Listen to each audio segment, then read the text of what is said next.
Nako lokuthi nje nothing from my side emeetingini uma kubuzwa ukuthi kukhona na ofuna ukungeza okuthile la emhlanganweni, uvele nje uthi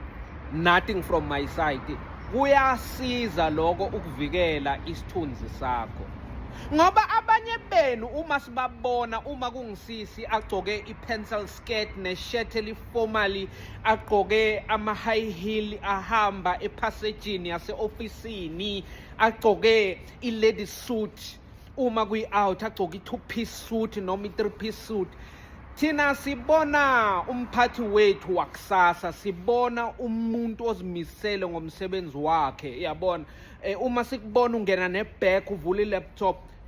bese uyimosha ngokuthi ufuna ukuphawula nanoma singekho isidingo emhlanganweni,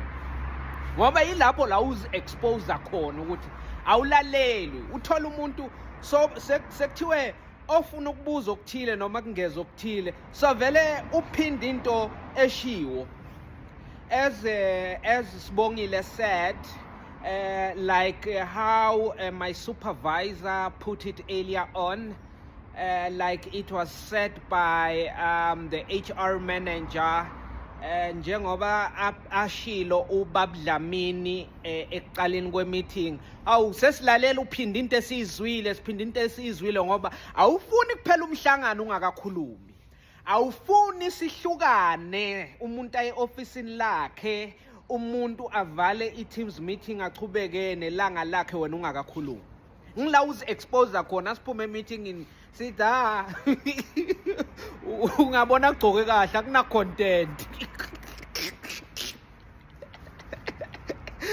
Kwesinye isikhathi ukusithulela nje uvele uthi no thank you, nothing from my side, to okay we can all leave the meeting now, thank you very much, thank you very much. Tina sibona our powerful representative, our future manager, our future CEO uyimoshe ngokuthi ukhulume, bese ukhuluma uvele u-add izinto ezintsha, uvele nje u-add a new item, manje uyihlanganise i-meeting, simangale sibukane ukuthi sokhuluma ngani manje, ngoba kuthiwe anyone to add from what we've discussed or to ask a question. Wena nje uvele nje u-add into esingahlangananga ngayo, engekho ku-agenda, into efuna i-meeting yayo nje yodwa, into ebesingayi-attenda ngenye indlela, uvele uyi-add emeetingini, manje sonke sesiphithene amakhanda ngenxa yakho. Manje nomuntu o-director i-meeting, no-chairperson we-meeting uyasaba